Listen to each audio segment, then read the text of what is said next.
There is a kind of quiet that feels warm, like morning light slipping through half-open curtains. That was the quiet between me and Daniel for the first few years. The kind that filled up the spaces between our words without needing to be explained. We met young, fell fast, married early. Everyone said we were perfect. We moved into a small, sunlit apartment with creaky floors and a view of nothing in particular. We built routines like bricks, shared groceries, laundry every Sunday, red wine on Fridays. Daniel loved structure. He would fold his shirts with a precision that bordered on devotion. He had a mind made for order, a man who took comfort in knowing what came next. And I loved that about him. In the beginning, I adored his predictability. It made me feel safe, seen.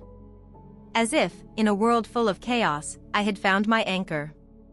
But somewhere along the way, the silence between us changed. It became colder. Not hostile. Just empty. He still asked how my day was. I still answered. But I found myself leaving things out, not because I couldn't say them, but because I wasn't sure he'd care. Or worse, I knew he would, but only out of obligation. Our touches grew less frequent. He still kissed me goodnight, but the softness was gone. We didn't fight, we just floated, like two people in the same boat who had stopped rowing. I began to wonder if he noticed. If he felt it too. Sometimes I would watch him while he worked at his desk, head down, eyes scanning spreadsheets or emails. He looked like a man exactly where he wanted to be. And I wasn't sure where I wanted to be anymore. There wasn't another man. Not yet. There was only a feeling. A slight pull.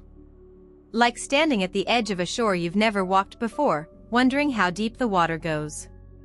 I told myself it was just a phase. That all marriages settled into this, a quiet kind of love. A calm life, soft and steady. But in the corners of my mind, something restless began to stir. I started lingering in bookstores longer than usual. Walking home slower. Choosing different routes. Not to meet anyone, but simply to feel something new. Daniel didn't ask where I'd been. He trusted me. Always had. And maybe that's what scared me most, how easy it was to be trusted when you no longer felt entirely trustworthy. One evening, while brushing my hair in the mirror, I caught my own eyes and didn't recognize them. Not because they had changed, but because I hadn't really looked in a long time. That night, I lay beside Daniel and listened to his breath as he slept. Slow. Even.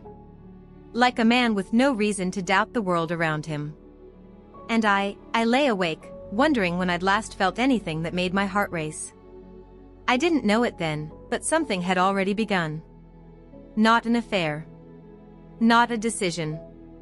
Just a fracture. A small, silent shift.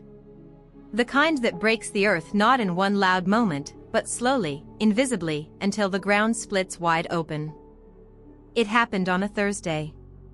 I remember because the sky had that color it only gets in September, not quite gray, not quite blue, like the world couldn't decide whether to hold on or let go. I had gone to a small art gallery after work, more out of habit than interest. Daniel had planned to work late again. The gallery was free, quiet, and I liked being surrounded by things made by hands that still believed in beauty. That's when I first saw him. He wasn't standing in front of any particular painting. Just, leaning against the far wall, hands in his pockets, looking like someone who belonged there more than the art itself. There was something unfinished about his face, not handsome in the traditional sense, but with a depth that made you want to keep looking. Like a page left half-written. We didn't speak that evening. Not really. He caught my eye once, just long enough to make me feel seen in a way I hadn't in a long time. Not desired, not yet, just noticed. It was strange how something so small could echo so loudly inside me. I told myself it was nothing. A shared glance between strangers. It didn't mean anything. But I went back the next week. And he was there again. This time, he spoke. Said something about the sculpture in the center of the room. I don't even remember what it was, something witty, dry, a little mocking of the artist's intentions. I laughed. Genuinely. His name was Thomas. We walked through the exhibit together like two people pretending we hadn't just met. He didn't ask personal questions. Didn't flirt. There was just presence. That rare kind that makes you feel like the only person in the room. I hadn't felt that in years. Afterward, we parted ways without exchanging numbers. No promises. Just a goodbye that felt reluctant, like a comma instead of a period. I didn't tell Daniel. Not because I had something to hide, but because I wasn't sure what it was I'd be confessing. That weekend, Daniel and I had dinner with friends. I smiled, laughed at the right moments, played the role I'd known so well. But somewhere in the back of my mind, I kept thinking about the way Thomas stood, slightly tilted, like the world was always leaning a little to the left. It wasn't love. It wasn't even longing. It was awareness. A dangerous kind. The kind that wakes something up in you just by existing. Over the next few weeks, I saw Thomas a few more times. Always at the gallery. Always casual. Always unspoken. The conversations were short, guarded. But they became the part of my week I looked forward to most. Daniel noticed I'd started going out more. He asked once, casually, "What's at that gallery you love so much?" I smiled and said, "The light's good there." He nodded, already half scrolling through his phone. And for a moment, I felt something close to grief. Because I realized how easy it had become, the art of not being truly seen. Thomas never touched me. Never asked to. But I began to carry him with me like a secret song, one I hummed silently while Daniel kissed my forehead and asked me to pick up milk on my way home. Something was shifting. Quietly. Like the tide, inching higher with each moon. I hadn't crossed any lines. Not yet. But I was standing near one. And wondering what it would feel like to step over. I tried to stop seeing him. For a week, maybe two, I stayed away from the gallery. Told myself it had gone far enough. That it was foolish, romanticizing a stranger like I was some adolescent chasing daydreams. I cooked more, stayed late at work, even suggested to Daniel that we take a weekend trip. He said he'd check his schedule. He never did. I could feel it, a hollow widening between us. It wasn't anger. Not even distance. It was something worse, indifference camouflaged as peace. I missed Thomas. Not the man himself, I told myself, just the version of me I became when I was around him. Lighter. Sharper. More awake. He listened like I was saying something important, even when I wasn't. He made space for my silences instead of filling them. And so, eventually, I went back. This time, the gallery felt colder. Maybe it was the weather, or maybe something inside me had shifted. I almost hoped he wouldn't be there. That fate would let me off the hook. But he was. He didn't look surprised. Just smiled, that same quiet, knowing smile, as if he'd expected me to return all along. We didn't walk through the exhibits this time. We sat on the bench near the large window and talked about nothing. How autumn always felt like an ending, how the city seemed lonelier now than it used to. I told him about the bakery that closed down near my office. He told me about his grandmother's record player. Then, in the middle of a pause, he looked at me and said, gently, "You always look like you're somewhere else." I wanted to laugh. Or cry. Or tell him he had no idea how right he was. Instead, I said, "That's because I am." We didn't kiss. But something did happen. He reached out, slowly, and tucked a strand of hair behind my ear. A simple gesture. Barely a touch. But it felt like stepping off a ledge. I froze. Not from fear, but from how easy it was to let him do it. The world didn't stop. No dramatic thunder. No music. Just my heart, beating far too fast for such a quiet moment. I stood up and told him I had to go. He didn't stop me. As I walked home, the city blurred. Streetlights shimmered through half-held tears I refused to let fall. I kept thinking, it's nothing. It was just a touch. It didn't mean anything. But I knew it wasn't true. That night, Daniel was waiting for me. He'd made pasta, my favorite. Lit candles, even.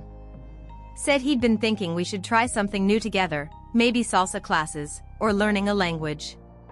I smiled and said I'd love that. And I meant it. But while I ate, I kept thinking about the way Thomas looked at me.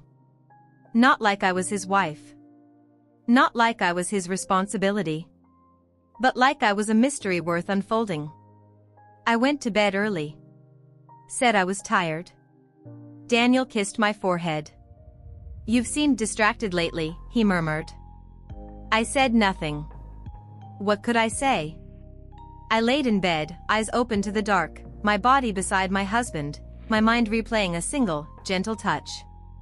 And something inside me whispered. You've already left. It didn't happen suddenly. There was no dramatic affair with slamming doors or broken vows whispered in the dark. No hotel keys or lipstick stains. Just a slow erosion of lines I once believed unbreakable. It began, as most things do, with a choice so small it felt harmless. I was walking home one evening, rain falling just softly enough to make the city shimmer. My umbrella had broken earlier that day, so I ducked into a bookstore to wait it out. And there he was, Thomas, sitting near the back, thumbing through an old poetry collection, as if the universe had placed him there just to see what I would do next. He looked up and smiled, not surprised. Never surprised. We talked. About Neruda. About loneliness. About how some people make you feel like you're reading in your native language again, after years of translating yourself for others. Eventually, the store closed. And neither of us wanted the night to end. His apartment was nearby. The moment I stepped inside, I knew what I was doing. Not in a reckless, breathless way, but in that aching silence when the decision is already made, and all that's left is gravity. We didn't rush. There were no wild hands or desperate mouths. Just stillness. Reverence. He touched me like someone trying to memorize a song before forgetting it forever. I let him. And afterward, we laid there, tangled in guilt and warmth and something too complex to name. I thought I would cry. But I didn't. Because in that moment, I didn't feel sinful. I felt real. More than I had in years. I left before sunrise. I walked through the sleeping city with my coat pulled tight, my body still echoing the shape of someone else's embrace. I wasn't proud. I wasn't ashamed. I was just tired. When I got home, Daniel was making coffee. He looked up and smiled, sleep still in his eyes. Couldn't sleep, he asked, not suspicious, just concerned. No, I said. And it was true. Sleep hadn't come easily for weeks. He handed me a mug. His fingers brushed mine. So warm. So familiar. A man who had stood by me for years without faltering. A man I once believed I would love forever. And maybe I still did. But in a different way now. A quieter way.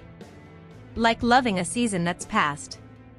Thomas messaged me that evening. Just a single line. Did it mean something to you? I stared at the screen for a long time before replying. Yes. But I don't know what to do with it. I still don't. Days pass. Some with Daniel. Some with Thomas. Most with neither, just me, drifting between two lives like a ghost. I haven't told either of them the full truth. Maybe because I'm still searching for it myself. Thomas makes me feel alive. Daniel makes me feel known. One is possibility. The other is history. And I stand in between, paralyzed. I used to think the worst part of betrayal was the act itself. But now I know, it's the aftermath. The quiet that follows. The weight of standing at a fork in the road, knowing that no matter which path you choose, you will lose something beautiful. I haven't made my decision yet. Some nights I sleep beside Daniel, his breath calm, his love unwavering, and I feel like I'm stealing something I can never return. Other nights, I find myself outside Thomas's door, heart pounding, wondering how long a person can live in two worlds before both collapse. People think affairs begin with passion. But no. They begin in silence. And they end there too.